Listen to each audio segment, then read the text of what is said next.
All right, so today, let's dive into something. You know, it might seem deceptively simple. Yeah, the verbs is, are, and am. Oh, okay.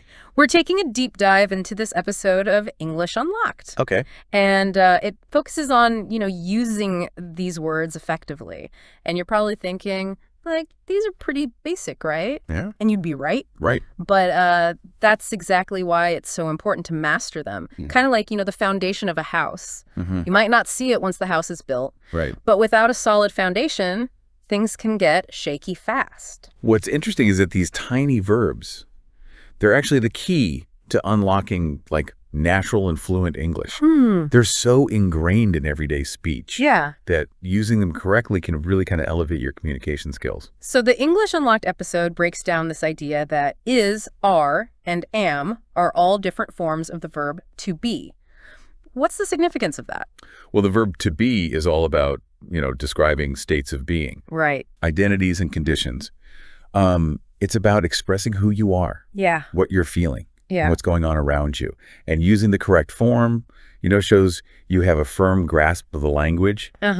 And it helps you avoid any misunderstandings. Okay, let's unpack this. The podcast starts by explaining that each form, needs to match its subject. Right. So am is the most exclusive, used only with I.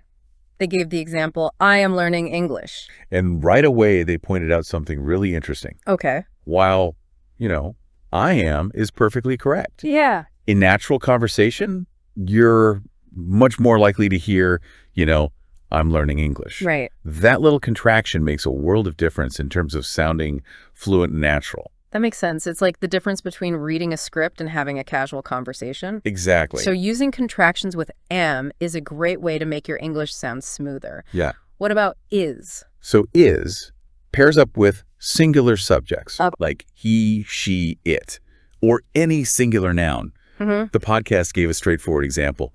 The book is interesting. Right. But think about how you'd actually say that in a real conversation. Yeah. You might say, this book is so interesting. Yeah. Or it's amazing how captivating this book is. It's those subtle additions and emphasis that really bring the language to life. Exactly. It seems like using contractions is a recurring theme when it comes to sounding more natural. Did the podcast touch on any other examples with is? Absolutely. They highlighted how contractions blend like seamlessly with is. Okay. Instead of saying, he is busy, right, you'd naturally say he's busy. Right. Or instead of, the cat is sleeping, you'd say the cat's sleeping. Yeah. These like subtle shifts, you know what I mean? Yeah. They make your English sound less robotic and more like everyday speech. That's a great point. It seems like mastering contractions is just as important as getting the grammar right. So we've covered am and is. What about are? Right. How does that fit in? So are is the team player. Okay. It's used with plural subjects, like we, you, they, or plural nouns. Right. The example they gave was, the dogs are barking. But again, imagine yourself in a real conversation. You might say, those dogs are driving me crazy with their barking. Or, why are those dogs barking so much? It's getting late. You've just highlighted something really important. Yeah. It's not just about learning the rules, right? It's about understanding how to apply them in real-life situations. Did the podcast discuss any common errors people make with these verbs? After all, even native speakers trip up sometime. Yeah, they did. One common mistake is like using the wrong form of the verb with the subject. Okay. For example, like saying, here and happy instead of he is happy. That's an easy slip up. Especially when you're, focusing on getting all the other grammar rules right. Right, yeah. It's like your brain is trying to juggle so many things at once that, sometimes those simple things, they just slip through the cracks. Yeah. Did they mention any other common mistakes? Another common one is like forgetting to include the verb to be altogether. Oh, okay. So instead of saying she is a teacher, you might accidentally say, she a teacher? It happens. Right, yeah. I can definitely see how that could happen, especially in fast-paced conversations. Yeah. But as we've been discussing, those seemingly small words, they make a huge difference in how clearly you're understood. Absolutely. It's fascinating how much impact these little verbs have on fluency and confidence. It is. Think about it. When you hear someone effortlessly using, is, are, and am correctly, it gives the impression of like a strong command of the language.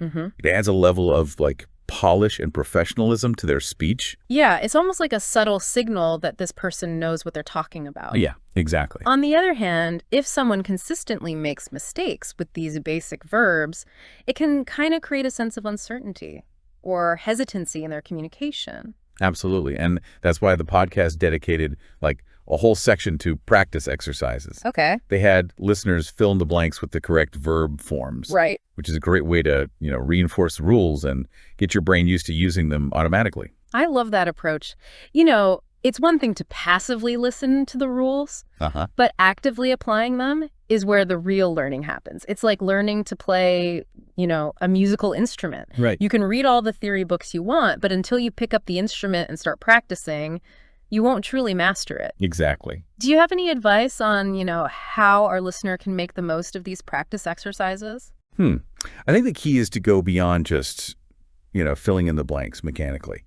Try to create your own sentences and visualize yourself using these verbs in different situations. Okay. For example, imagine you're meeting someone new at a party. How would you introduce yourself using, is, are, or am naturally? That's such a good point. It's about connecting the grammar to real-world scenarios. Right. And making it relevant to your own life. Instead of just memorizing rules, you're training your brain to instinctively use these verbs in everyday conversation. Precisely.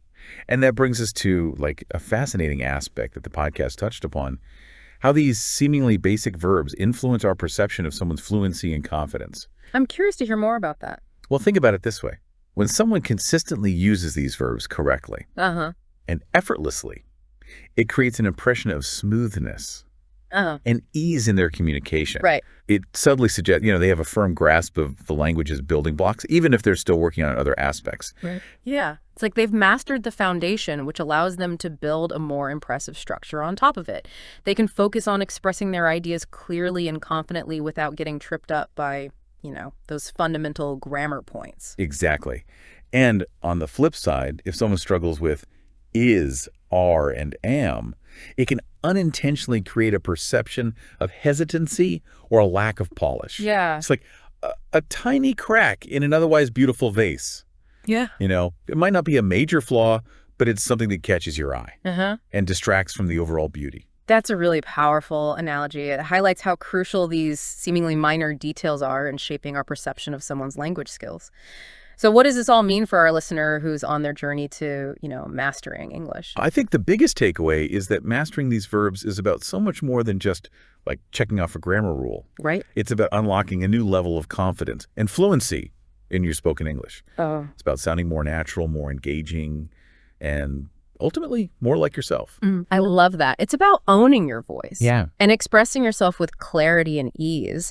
And like the English Unlocked podcast emphasized, practice makes perfect. Exactly. The more you use these verbs in real-life situations, the more comfortable and confident you'll become. We've covered a lot of ground in this deep dive. Is there anything else from the podcast that stood out to you? One thing that really resonated with me, it was their emphasis on contractions being more than just, a shortcut. They're actually a key element of natural flowing English. That's a great point. I think sometimes learners get so caught up in the formal rules of grammar that they forget about the rhythm and musicality of spoken language. Exactly. And contractions play a huge role in that. They help to create a more relaxed and, conversational tone. Right. Which can make you sound more approachable and engaging as a speaker. It's like the difference between, a stiff formal dance and a free-flowing improvisational one. Yeah. Both can be beautiful in their own way, but the latter just feels, more natural. Right. And expressive. And what's fascinating is that using contractions correctly can even impact how clearly you're understood. Okay. Especially, in fast-paced conversations. When you use contractions, your speech flows more smoothly, making it easier for listeners to follow along. That makes perfect sense. It's like you're removing those little pauses and hesitations that can, trip up the listener. It's all about creating a seamless and enjoyable listening experience. Exactly. So thinking back to everything we've discussed today, what would you say is the most valuable takeaway for our listener? I think the most important takeaway is that mastering is, are, and am isn't just about, ticking a box on a grammar checklist. Right. It's about like unlocking a whole new level of fluency and a confidence in your spoken English. Yeah. It's about sounding more natural, more engaging, and ultimately, more like yourself. Yeah, I love that. It's about expressing yourself with clarity, authenticity, and ease. Right. And remember, as the English Unlocked podcast highlighted, practice is key. Absolutely. The more you use these verbs in real-life conversations, the more they'll become, second nature to you. I'd leave our listener with this thought. As you continue your English learning journey, pay attention to how native speakers use these seemingly simple verbs. Notice how they, use contractions, how they emphasize certain words, and how they adapt their language to different situations. That's such valuable advice. It's about moving beyond the textbooks and immersing yourself in the real world nuances of the language. And with that, we've come to the end of our deep dive. We've explored the fascinating world of is, are, and am, unpacking not just the rules, but also the deeper implications of mastering these tiny but mighty verbs. Thanks for joining us on this linguistic adventure.